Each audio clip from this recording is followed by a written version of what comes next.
This collab was one that was a long time coming, but I hope all of you guys still enjoy the video.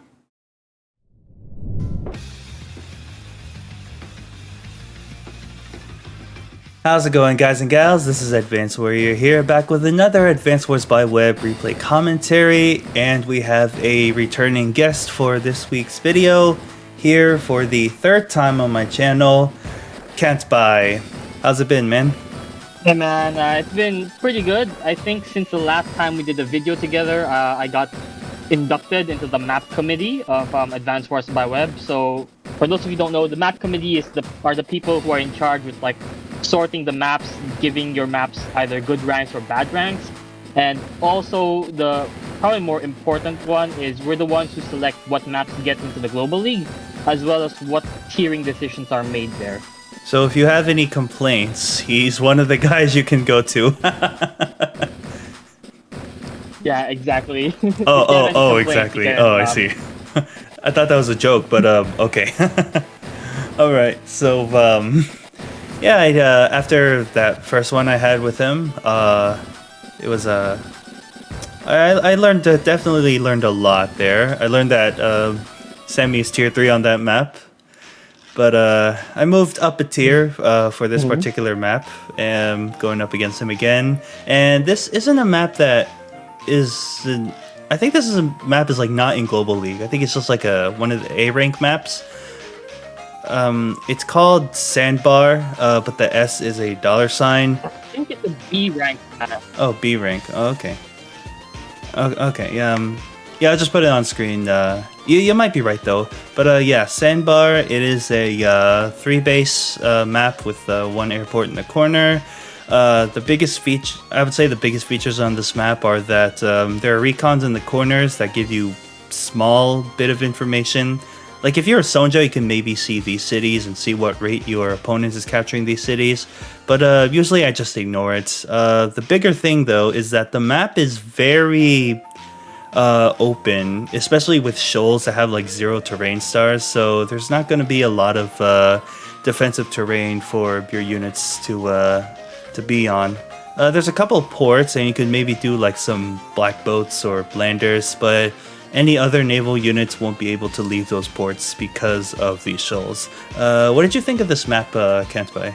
Yeah, you covered a lot of like the main defining features. The other thing like I would point out is like it's actually very defensively oriented.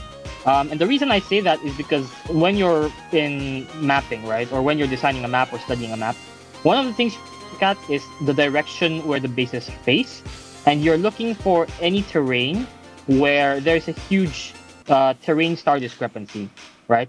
So if we look at, for example, this area here near your HQ, you'll see that it's all just a bunch of shoals, right?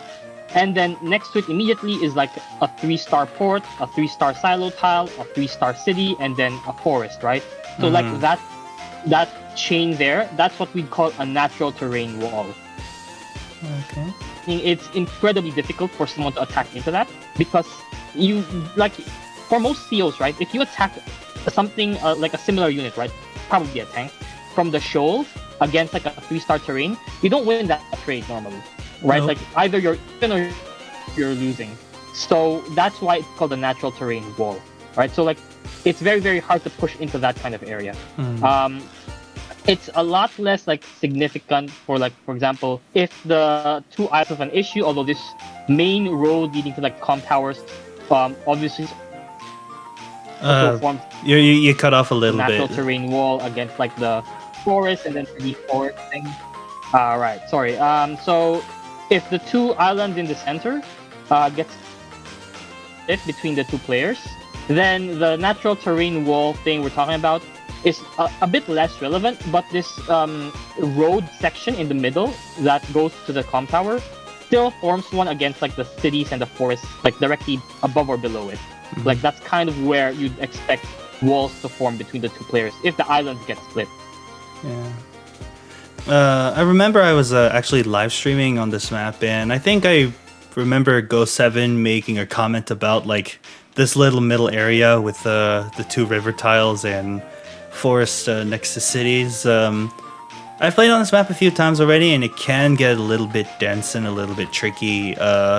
around this side here. Like artillery definitely have like its place if you properly defend it. Artillery definitely have its place in the center here. Yeah, artillery is probably like the single best unit on this map, but more powerful than tanks, I would say. Oh, okay. All right then, that's a interesting take. And yeah, like I mentioned earlier, these recons they just give you a little bit of information if you want to, I guess, like try to read your opponent's opening based on the little bit of the city here. Then I guess you could try, but I'm not at that level yet. Anything else you'd like to add about this map, Kantbei? I actually think like the recons are fairly useless. Like if you delete them, nothing changes about how you would play the map. The thing is like base closest to the recon is a neutral base, which already takes a very long time to capture, and then it also has like a lot of captures it wants to do before it gets anywhere near the corner. By the time you see anything in the corner, like the only use of this is if, for example, they send like the first infantry from the neutral base towards the corner and just skip a bunch of caps. Like that's the only useful thing you might see, but someone competent is never going to do that anyway, so the information is basically useless. Like this recon does not matter. Yeah, when I was new at this game, I sent an artillery to the corner and tried to shoot the recon away, but I just lost so much tempo doing that. Yeah, I'm telling you from experience, don't ignore that recon. I mean, if they see you, then they see you. That's fine. It's not game breaking. All right, so I decided to pick tier 3 on this map, and in hindsight, it felt like there weren't a lot of great options for tier 3, but I think me and Kantbei discussed that we probably have like the 2 better COs for tier 3 on this map. I am playing as Drake. Drake has +1 extra movement on his naval units and has 25% defense on his naval units as well. Air units have -20% attack. His power deals 1 global damage to enemies and drains their fuel by half. And the super, which is 7 stars, does 2 damage globally to all enemies. And you're playing as Rachel, who can repair units for 3 HP with the additional funds. The power gives, I believe, a plus 39% luck range, plus 39, plus 40. And the super is, I'm sorry? Yeah, I think it's 39%, you're right. Yeah, 39%. And for 6 stars, the super shoots 3 missiles. I'm probably not going to get this in order, but it shoots the most amount of infantry, the most HP damage it can do, and the most value damage it can do. Not in that order, I'm not entirely sure, but those are the 3 targets for those missiles.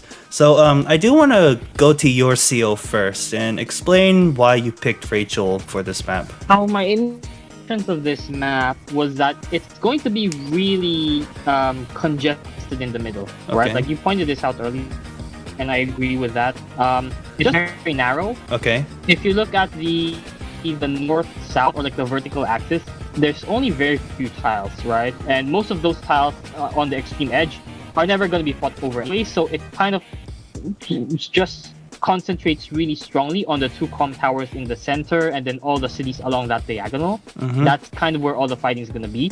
And you don't really have a choice to fight anywhere else, because like the 2 corner, like the top right and bottom left corner islands have no land connection that you can realistically without instantly dying, because like there's a base guarding it. So yeah, like considering like how congested the front is going to be, basically like if we just build a bunch of infantry walls and then at some point I suicide into you, maybe I can fire my SCOP, completely decimate your front line and win that way. That was my initial idea. Alright. And how do you feel about my Drake pick? Drake pick is definitely the best pick on this map. Not Rachel? No, not Rachel. Okay. It's just there's at a certain point like the map gets a bit too stally that you can hold the front too easily even if you don't commit all infantry there, and you can play in such a way that you can divert two of Rachel's missiles, so the infantry and the HP missile, towards the bases quite easily. And at that point, if only one missile hits the front, then Rachel has no play here. Drake will just out-damage her with SCOP and win the game that way. Okay. Alright, and I just want to quickly mention the other COs in Tier 3. See if I can remember them all. Andy, there's like way too many plains, roads, and shoals. Not enough defensive terrain for Andy's units to survive, for his super to be useful. Lash, same reason, just a bunch of plains, shoals, and roads. Kindle, I could maybe see work, but personally not for me. Sonja, I mean, you see this recon. Sonja only lets you see like 2 more cities, and that's it. Like what we mentioned earlier, like if you see like an infantry rushing, then you know they like skip caps. But anyways, yeah, the tier 3 COs. I do want to ask, how do you feel about Kindle on this map? She's complete garbage here. Yeah, not a whole lot of cities where the fighting is, but yeah, I would say both of us do definitely have the best tier 3 COs on this map. All right, anything else you'd like to add before we officially begin? No, that's pretty much it, I think. All right.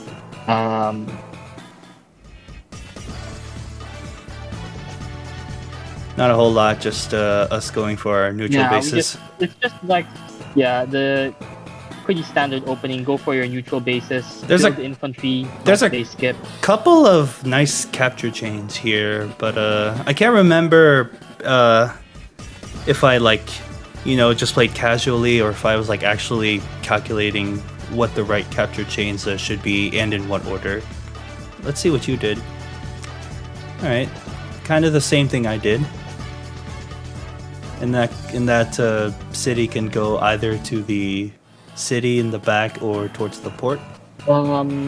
Yeah, I think going towards the port is more correct, but it's probably like a minor thing. The thing about the port is that it moves you forward towards like the 2 comm tower areas, and like the cities are contested. In a contested map like this, where it's really hard for cities to flip in the mid game, it's useful to get earlier rather than later, because once you take them, it's really hard to lose them, right? Whereas if you go for them later, the plan in those kinds of maps is usually like, I'm gonna have a stronger mid-game push and hopefully win back that city. But in this kind of map, and this is why it's never gonna get to Global League, it doesn't matter how strong your mid-game push is, you're never gonna get the city anyway. Alright, Day 3 Recon by B. I mean, I understand why, because like there's a lot of open terrain. You're probably thinking like recon is gonna zoom pretty fast and you can get something done maybe. Also, like the vision is always nice, so I don't hate it. It's a bit risky though, because like again, for the same reasons that the recon can get to the center really fast, the tank can also get to the center really fast. And if the recon ever finds itself on like a 0-star terrain, a tank can sometimes kill it in 1 hit, which is obviously very bad. Oh yeah. Alright, let's see where I send this. It's already on the shoals, heading towards the middle. You don't have enough for a tank this turn. So I'm curious to see. Maybe not. I'm curious to see what you do here. Triple infantry? Yep, triple infantry. Yeah, just triple infantry. Yeah. Yeah. Alright, I'm getting a little bit of information. Oh, artillery. Yeah, you mentioned this earlier. I think I intended to have that artillery just like stick it somewhere in the middle to like maybe hold those contested properties in the middle. Yeah, it's a pretty good idea. There are a lot of like really strong forest positions here that lock a lot of cities. So artillery is definitely good. There's also like the recon first into artillery is also like kind of a very classic opening at higher levels. Oh. So you don't always have to just go pure tank, right? Like artillery into tank or like recon first followed up by tank are both like really a bit non-standard, I guess, but still very strong vehicle compositions in the opening.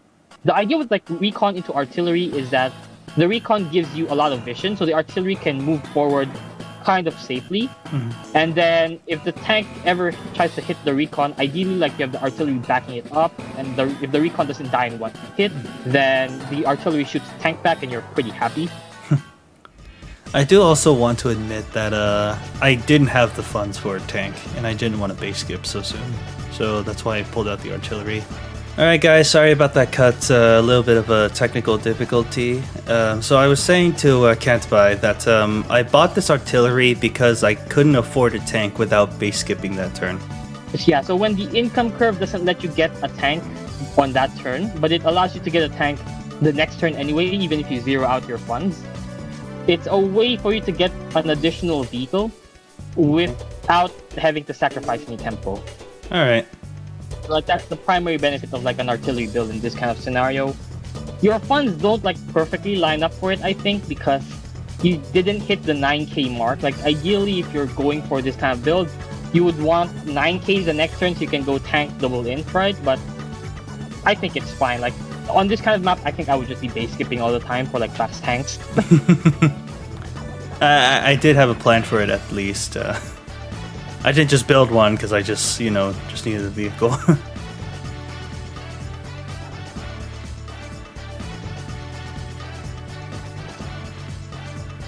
Alright, now you got your tank out. Yeah, I finally built a tank. If I go for that interrupt, I'm getting punished. Yeah, and this is kind of like what I was saying earlier, right? Like the recon is nice for vision, but as a means of getting damage done, because like the bases are so far forward, and this is one of the problems of the map, right? Because the bases are so far forward, how can you actually punish anything? Right? Yeah. Because like you build an instant tank and then everything's covered and then like the recon does nothing. So it really makes aggression really hard. And at the same time, that means artillery is really strong. And when you combine that with all the things we've talked about, like, natural terrain walls forming, artillery being really strong, you end up with a map dynamic where it's actually just gonna stall out if both players are equally skilled. Well, equally skilled at like the mid-level mark, right? If two players are like 800 elo, none of this matters. They will still find a way to end the game really fast on the map because they will just keep suiciding into each other. Ooh. But for people who know how to make walls, this map will just never end. Like no one will win on this map. Yes. Should probably start putting a day limit on these things. And then your recon dances around. I mean, it's fine. There's really not much else you can do with the recon. Maybe in cities, but it's kind of scary to do that with the artillery not yet being in position. Yep. This is all fine. Okay. You go for triple infantry. You didn't go for like the tank base skip thing, but again, I think it's a minor issue. Okay.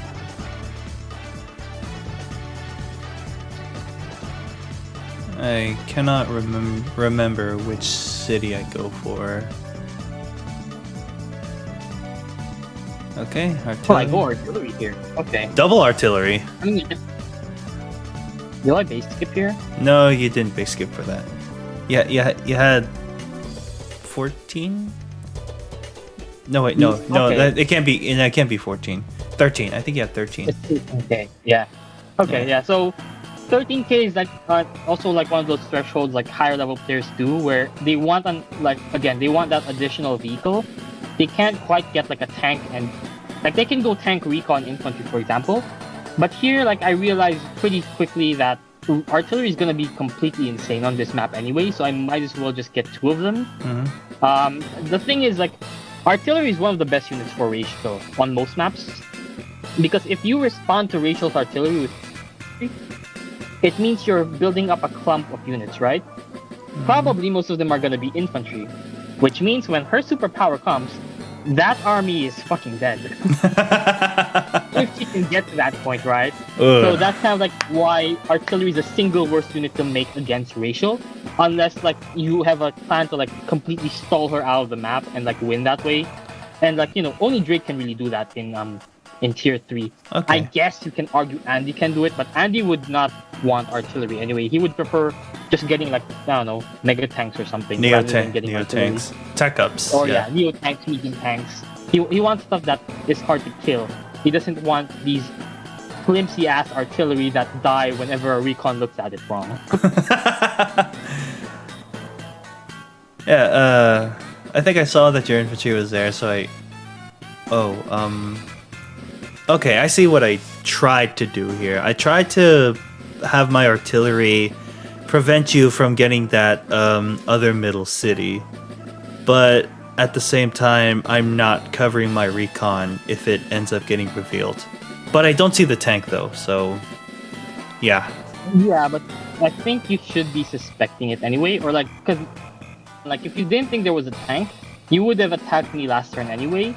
The fact that you didn't last turn means you thought there was the risk of a tank, so you might as well just play on that assumption now. Okay. But I think this is okay, but the recon is definitely a misplay. What I would have done is I would have put your recon on the other forest in the center.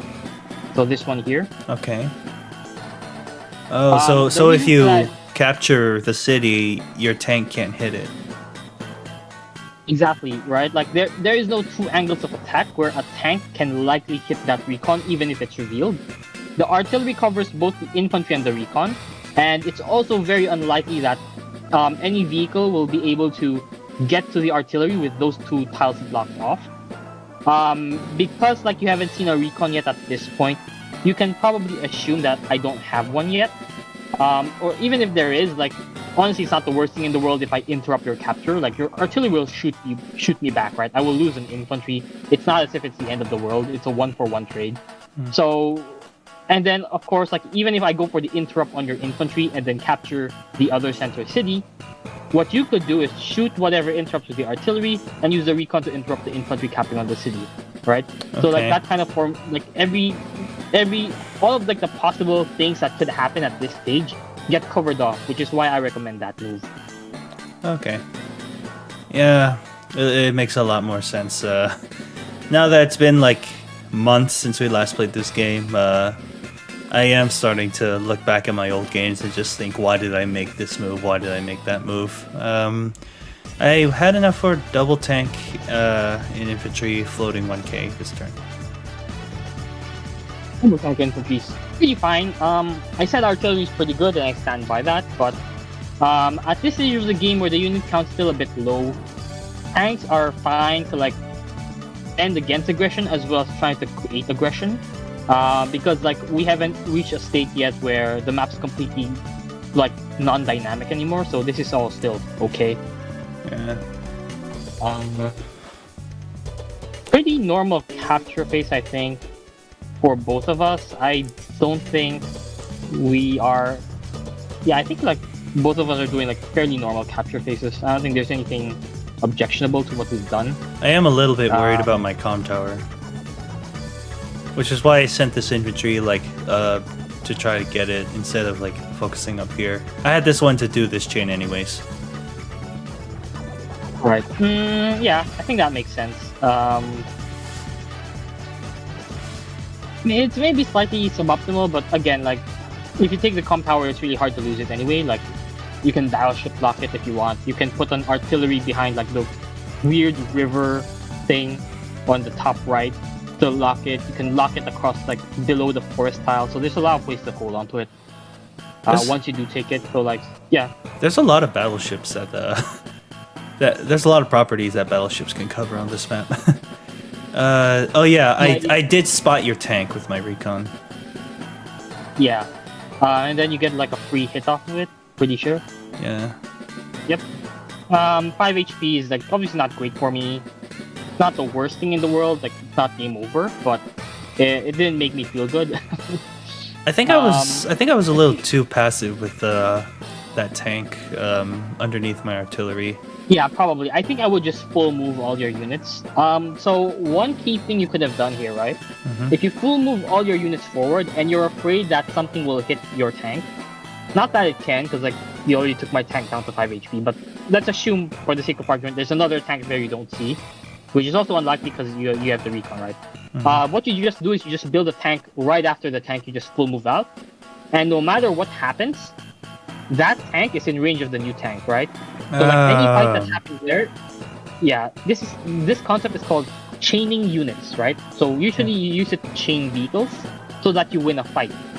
Any fight that happens there, if I did not keep chaining my units, for example, that means I had to build a tank every turn, following the first tank that hits your tank, I lose that fight, right? Because you can just keep building a new tank every single turn and throwing it into the fight. And if I miss even one turn of tank builds, there's no way I win the fight. That's essentially like how it will break down, right? Okay. And yeah, the problem in Fog, right, is I do not have future vision, right? No matter what my elo is, I do not actually I'm not able to predict every single thing that you're doing. So there is no way I could have known that early on that I need to start chaining tanks in order to take this attack, right? So the likelihood that your opponent has also chained tanks just to do this one weird attack on your tank near your base is probably zero if they know how to play the game. So that's why I'm saying you should have just full move, because no one sane is gonna take that attack essentially because of just the potential interplay of units that I just talked about. Every high level player kind of understands this. Maybe they can't put it into words, but they know it intuitively that if they take this attack, this thing could happen, and therefore if I didn't chain tanks, I can't do this attack, and since I didn't, I'm not gonna do it. Okay. Right? That's kind of how it breaks down. Were you worried about your tank when you saw that was in artillery range? Yeah, I was very worried because I didn't realize you had an artillery there until it was too late. Yep. But at the same time, I was pretty sure with artillery and recon, you probably can't kill the tank. Okay. Which is a good thing. Unless you did the base skip. But at this stage of the game, I think when I assessed your skill level, I don't think you understood when to do base skips or when they were good. So I wasn't too worried about that yet. If you just track the income curve, you can kind of tell these kinds of things. Yeah. I once did a triple base skip on Normandy to pull out a bomber and it worked. But I'm not at your level. Alright. So anti-air. Okay, so I built an anti-air. Anti-air is pretty good because you're Drake, and you don't really want to use copters to defend. I would say maybe it might be slightly too early, but anti-air is honestly not the worst thing in the world for this map, even a bit too early, because anti-air can one-hit KO infantry, right, on planes. And you really want to do that if we're gonna get into a heavy artillery state, because anti-air is the cheapest one-hit KO unit against infantry, which lets you hit my artillery, right? Yes, the only win artillery war is either you have better artillery somehow, so your Grit or Jake or Javier, technically. The only other way to win it is you hit their artillery and they don't hit yours, right? That's essentially how it plays. Otherwise, it's just two lines of units looking at each other and no one knows what. Because artillery can't attack into artillery. It's just impossible. Yeah. If I ever use an anti-air to wall break, I think I would usually have a backup one, to zone out the air units. Yeah, that's generally a good idea, especially basically if you're gonna sack your anti-air, or there's a potential that the anti-air dies. You want a backup, otherwise copters just completely shred you, and then you're in for a bad time. Oh yeah, I think that's what happened in our first game together.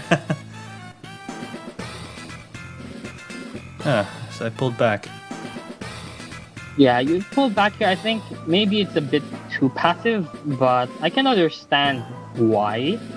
But yeah, again, I think it's a bit tricky. Maybe I would have tried to occupy the forest below the center forest here, this one here, with something and push a bit more forward if I were you, but it's a hard thing to tell, to be honest. Unless you have a really good grasp on how to manage vision and information, it's hard to advance that far forward with the information you had, is how I would put it.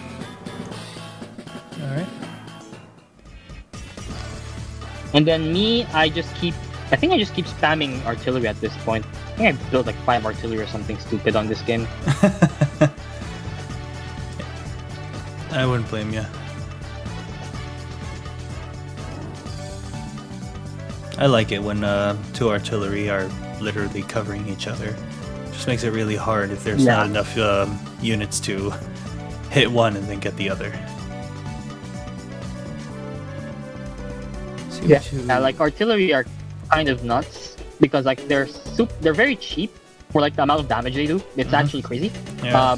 There's also actually like a really funny thing some people do where they will use the artillery to wall rather than an infantry, just so they can get that +1 range. And the idea is like, if you can't wall break all my artillery in one turn, my counter damage against you, because I have so many artillery, is gonna be so insane that every trade you take is losing.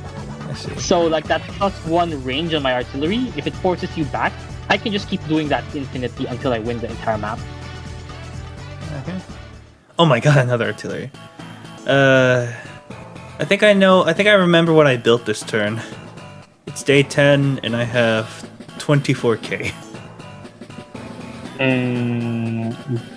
Neo tank, double infantry. I think so. Probably, or it could be a bomber, but you're Drake, so I don't think you really want one.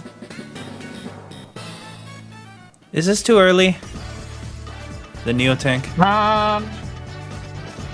On most maps I would say yes, but this map is fine. Okay. Like, just because, like, you basically, the problem on this map is, again, you need something to one-hit KO stuff, otherwise no wall breaks happen because the engagement front is too narrow, right? There's just not enough tiles to fight over that you can actually make a push with direct combat units. So if we both go indirects, then, well, basically you will just win if we both go indirects, because you're Drake. Although you will have a bit of a tricky spot when I get my SEOP, but that's a problem for the future, not like right now. Okay. Also, if we both go artillery, nothing happens, which is good for you, right? Yep. That's why I say Drake will win. But if you want to be a bit aggressive, Neo Tank is good because Neo Tank can one-hit KO a tank on a plane.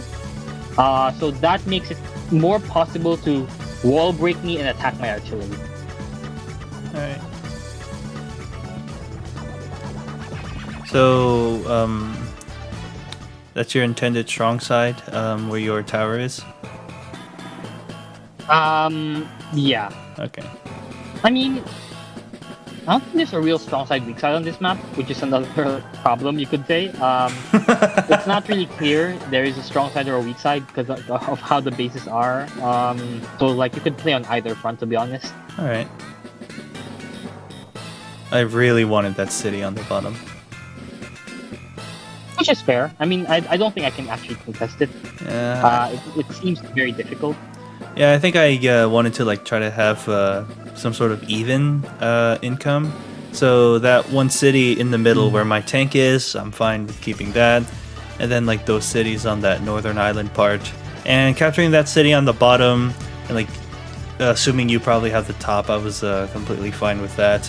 But I was told that when I went against Ghost 7, I think Ghost 7 said something to me about like usually don't want to plan your capture routes to be even. You usually want to like try to plan to get ahead. Do you understand what I mean? That's an interesting concept. You don't give him more income. Yeah. I think that I was Drake on that map though. I was playing as Drake though, but I would love to hear your thoughts on this. My impressions on it is like that really depends on like the CO matchup you're having. If you are the stall CO by far, even income is more than fine, right? Okay. Because like both of us don't have a real day-to-day, you could say like a +1 heal versus like suckish air is more like even day-to-day. It's not gonna give you a huge advantage either way. You can play that aggressive style if you want. Okay. But you don't have to, right? Whereas on the other flip side, right, I definitely have to play aggressive against you. Like I cannot just sit and do nothing for like 20 turns, right? Because I will just lose in that case. Okay. But if, for example, you're playing like, you know, Eagle against Max, for example, right? To take an extreme example, Ghost advice doesn't really apply because if you're Eagle and you're trying to play aggressive against Max, either you win the game and you win because you're just a much better player. You would have won doing anything anyway, so it doesn't really matter what your game plan is. You would have executed it better and just won that way, right? Or you just instantly die because there's no way Eagle can fight max early game, right? Like that's the only two scenarios. In which case, it's almost always better for Eagle to play for even income rather than to play to be ahead. But if it is a mirror matchup, right, or a matchup where the day-to-day doesn't really dictate who has advantage, I think I would agree that yeah, you can definitely play for advantage if you want. Okay. It's way riskier though, is the thing. Like because it can backfire very badly, and then you just lose on the spot because of that. And if you're a CO that doesn't have to do that, why would you? It's essentially like kind of like the risk reward, right? You have to calibrate the risk reward to make sense for you. I think this was the turn when I saw with my recon and my vision that you had just shifted pretty much everything you had to the bottom corner just to like win that one city. I remember thinking to myself like this is definitely some kind of mistake because now you've left your entire army on the top side completely isolated that I can just shift everything, all of my units which are kind of like more central. I can just shift to attack that and I just ignore your entire army in the bottom, and that's the only way I can win advantage in this game. So I was like consciously looking for these kinds of like weaknesses I could exploit, because again, like I said earlier, this map naturally stalls. Like already, like we're seeing, it's really hard to attack. So I had to find a mistake that you did, and use that to like punch holes to defend and win that way. Like if you defend solidly and just like centralize your army, there's basically no way for me to win. So this is why like I was super at the top, like the moment I saw this turn play out. Right. Yeah, I thought it was just blue has the top side and green has the bottom side. But I definitely see what you mean. That's not the case here. Okay. Yeah. This is kind of essentially like when you're trying to be aggressive, like what Ghost 7 is saying. This is the kind of thing that you want to be constantly looking out for with like your recons. You want to see where it committed their armies. That means like just attack that area where the tanks aren't, or like where their army isn't, and kill everything there, right? And if you do that faster than they can on the side you just left, you have engaged in what is called a damage race. But more importantly, you have engaged in what is called a winning damage race, meaning you have the tempo to force a reaction before they can force you to react, right? And in that case, it's not uncommon for you to like win 2 towers or like just be up on income the whole game if that situation just keeps playing out and nothing changes to fix that dynamic. Okay. So I still have that one back city, but I'm guaranteed to get it, so we will be even on income. I have 2400 again. Do I go for another Neotank? Yes, I did. Honestly, like it's not the worst idea. Like spamming Neotanks here is pretty good. Okay. Just because like again for the wall break potential. Yep. Maybe I would have gone medium tanks myself. And the reason why I went medium tanks is just I want to make it really. I want you to build mediums or neos essentially, so that it's really hard for you to divert my SCOP. And so if I'm lucky, it smashes your front line, and then I win that day. Because like that's the only way I saw myself winning this game. Plus, like I have like a million artillery at this point, so I might as well just get medium tanks, which are the only things neo tanks can't cost effectively kill with artillery support. Yeah. Oh, bomber. I mean, you see my neo tank, so I respect Yeah, I it. saw your neo tank, and like bombers are pretty good for killing stuff. So that's basically like as far as my thought process went. It's not a super like theoretical build. I think I was also worried about the battleship here. You told me I should have gone like triple battleship or something. Yeah. Like, okay, so your first battleship build is definitely going to be from the center port near your HQ. Oh yeah, definitely. And from there, you lock all the center cities. And essentially, the problem here, right, is like a central battleship. You lock all the contested cities, so you can pull your army further back if you want, and you probably should. And then you can just follow that up with like arch locks and rock blocks on all the cities, so like there's one indirect pointed at every contested thing. And then you just build more battleships after that. Yeah. So the thing is, the only answer to battleship on a port is bomber, but a bomber does not counter a Drake battleship on a port with 5 defense he gets. Meaning, on this map, Drake battleship has 0 counterplay. right? Like Drake will win against on this map. If Drake builds a battleship, there's zero counterplay to it. Like there's nothing you can do. You can be fucking one bolt here and you'd still lose to Drake. that's how insane the battleship player is. We could be Kantbei. Okay, I think I remember this turn being a huge mistake. If not this turn, then the next turn. And I think this was something wait, did I? Oh yes, definitely. Okay. So I definitely want to talk to you about this particular play. So what happened to me was that I saw that my tank was in artillery range, and I felt like that I didn't want to lose that tank. So I just tried to deal as much damage as I can to hopefully overwhelm your artillery, but I don't think this was the correct follow through. I should have. Yeah. So essentially, you fell into sunk cost fallacy.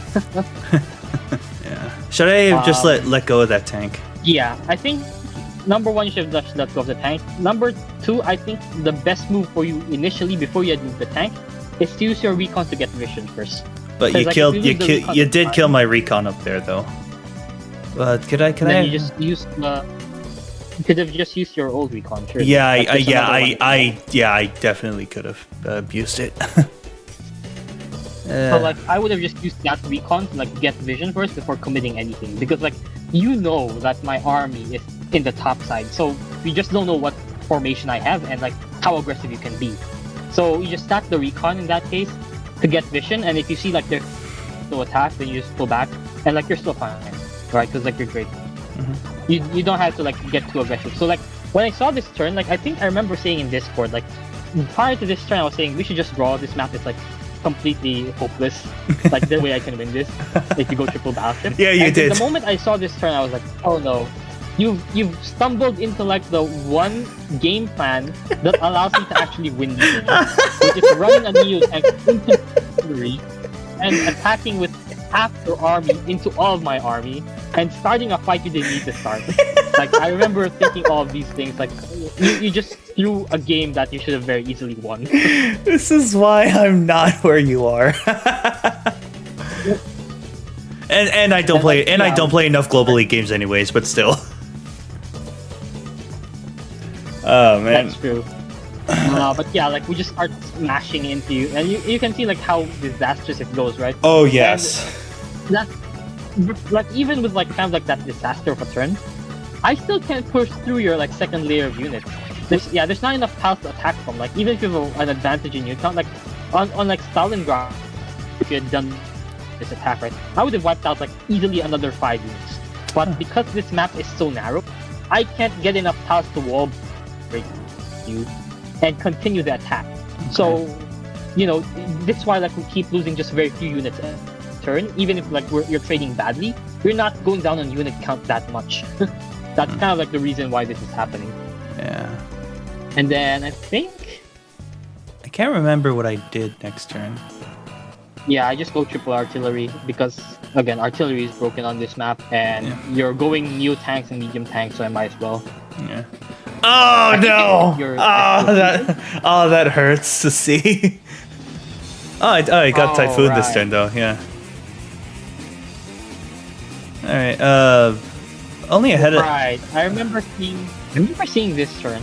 Okay. And going, why did you park your artillery in range of my artillery? That's because Why did I? Why did I? On a road too. I think after the last turn I felt like I lost, so I was just doing like, okay, just do as much damage as I can. This is a me thing. I think I have a really bad tendency of after like 1 or 2 bad engagements, I just start throwing the game because I feel like I've already lost at that point. Yeah, that's a bad habit. Because, it is. So the thing is, most people are not me. Essentially, it sounds a bit egotistical when I say it that way. No. I respect. Level, right? I respect you. I mean, that's why you're here. What you're saying? Yeah. So essentially, like one mistake doesn't necessarily mean you lost the game, because like a lot of people, when they see they got a slight advantage, they will overextend massively and just throw even harder, right? Because like they thought they're winning, so they just think if I keep attacking, I will surely keep winning, right? Like that's a natural trap. Like 1K-ish players and below fall into, and they don't realize that actually I'm overextended massively, and I just threw away all my advantage, but they still keep attacking, right? And then suddenly like they lost the game, and they don't know why. That's essentially the reason. So this is why like you shouldn't be too pessimistic, disheartened if you lose one trade. Like you can always fall back, right, and reconsolidate, and maybe your opponent throws, because like most people will throw.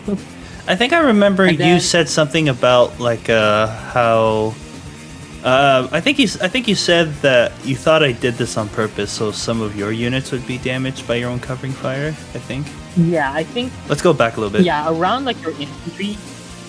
Okay, let's see where this goes. Okay, about like 4 of your units got hit. Yeah, on like that near those 2 forests. Yeah, I was thinking like, did you plan that on purpose where you would mass your infantry along the front, and then because I can't like accurately calculate where the missiles are gonna land, I wouldn't know that it would just hit my tanks as well. Which is obviously like not what I would have wanted, but yeah.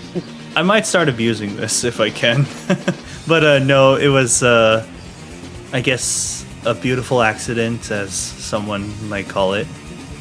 Yeah, essentially the problem for you this turn was like you didn't have infantry to divert the missile, partly because you started a fight really badly on the top right, which means like you felt you had to commit infantry, and then because of that, like my SEOP just hit all of your frontline heavy tanks, and basically like this was like okay, I was technically winning, but I was far from like sure that I could actually close the game out, because like the map thought, right? Like if you went battleship at any point in the last 3 turns, I don't think I could have won. But because you did what you did here and let my SCOP just annihilate your front line, this was like one of the few ways you could have lost the game really, really quickly, and you ended up doing it, right? So like it was purely misplay from you / luck from my end. I was able to like win the game this way. Normally, like I would have resigned already. Oh, okay. Yeah. So I just played into your hands.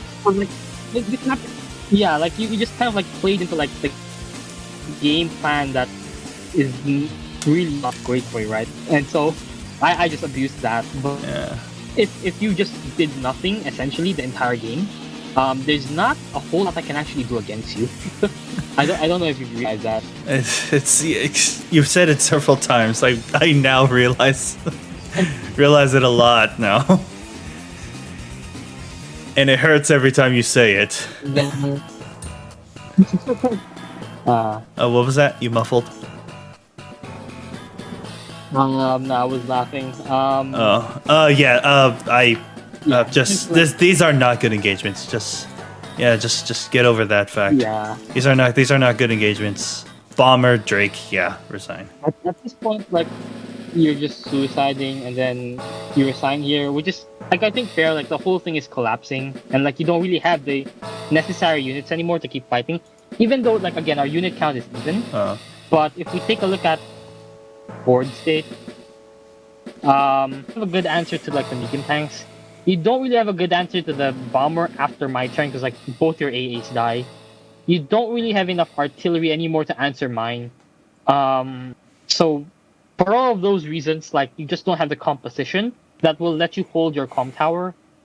I'm not even sure if like winning the comm tower and some income is enough for me to win this game, because like even if I win both center islands, there's actually no way to push into your HQ. So like if someone was like being particularly obstinate, right? And this is why this is never getting into league. If someone was particularly obstinate about playing the game out, forcing a win con, there's actually no way for me to do that.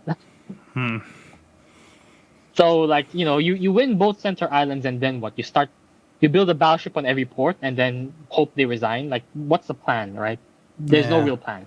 I guess you can like spam mega tanks. That's maybe one option because like you have way more income at that point, but it's kind of like dubious. Yep. Oh man, that was I think definitely the big turn was I think on turn 12 or 13. Yeah, Where's my recon? 1, 2, 3, 4, 5. Oh, I would have. I don't think I would have seen the. Would I have seen your artillery from there? Oh, from here I would, but I know I'm in range of Yeah, that one. parked on the city. Yeah. Which is why I said like you just sack the recon if you want to attack, like to get vision, and so you know if you can attack or not. Okay. Yeah, I would say that definitely my biggest one of the losing factors that I feel like I can understand is just the follow through. It's like I didn't want to lose this tank, so I just did a really bad follow through just to try to deal as much damage as I can, and this just, as you said, played right into your hand. And it's kind of funny that you say that I probably could have won by doing nothing, but it also hurts every time you say that. That's kind of like one of the skills that you develop as you like get better at the game. It's realizing like when the game state is at a position where if you do nothing, you still actually win. So you just don't have to do anything, right? Because like how I see like the development of like a normal advanced force player is like first they learn how to not lose, right? Which is like by just throwing units into a meat grinder. You're kind of like already past that. Next is like when we get to like more advanced wall states, like what we had in this game, and you have to realize how you can win by not doing anything, which is like where you are right now. And then when you get to my level, you have to realize how do you win by doing something, right? Or how do you win by attacking? Because there are some matchups, right? Like you can't play stall CO every game, or you can, but you'd be boring, right? You can't just stall every game. So some games you have to attack because the opening didn't go the way you wanted. The CO isn't the right matchup for you.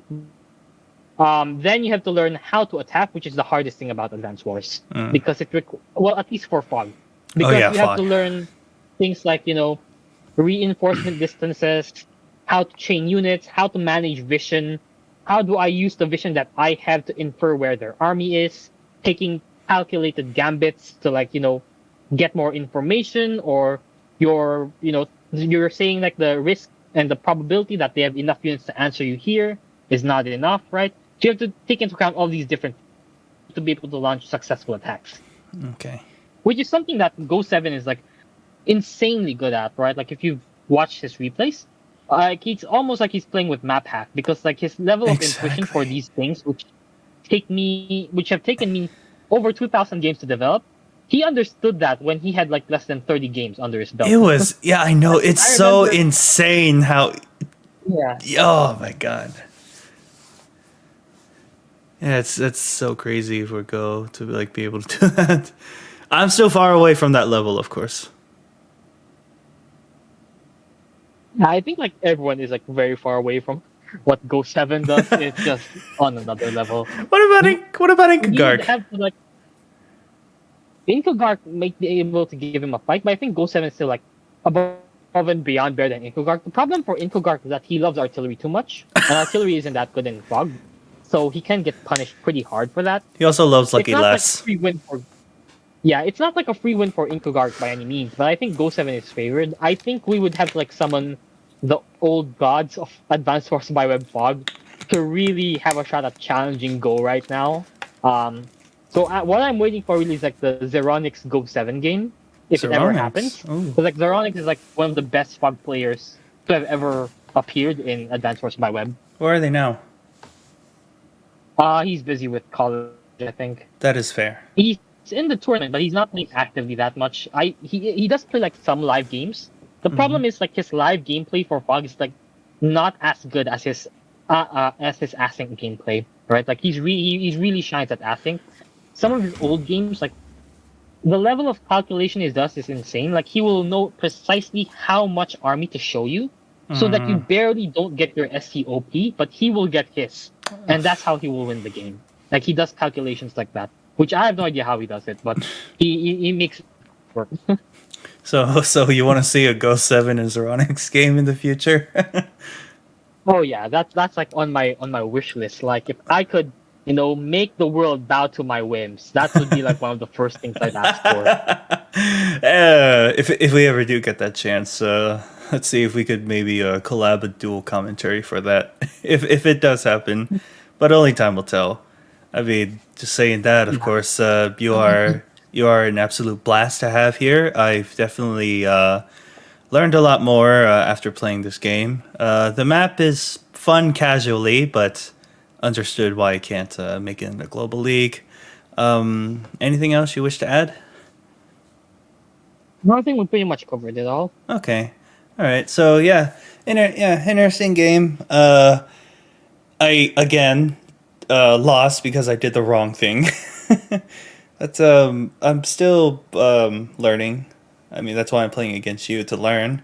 If I didn't really expect to beat you at all, but you do make it sound like that I was very close to at certain points of this game. But I guess Yeah, I was.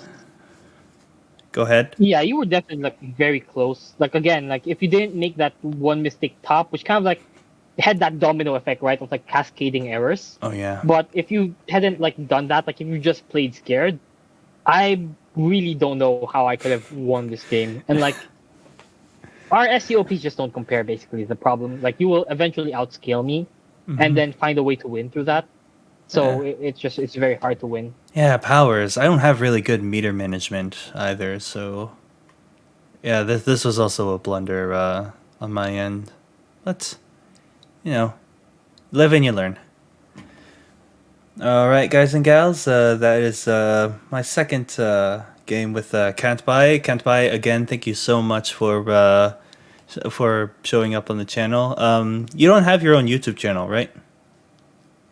No, I do not. You do not, but you did mention earlier that you are a part of the map committee, which is a huge part of the tiers and what maps go into Global League. So if you're playing on Global League, Kantbei is definitely one of the figures that will be a part of what goes in, what comes out, and the balancing. Definitely expect more of Kantbei in the future. Again, like I said, I really respect him. He's a lot of fun to play with. I learn a lot through these videos as well. He's also on a bunch of other channels as well. DJs, Master Kantbei, War DJ once. So yeah, he's an absolutely great guest to have here. All right, guys and gals, that is it for this video. I am Advanced Warrior, Kantbei. Thank you again. No worries. Happy to be here. And you all have our warmest regards. Please take care.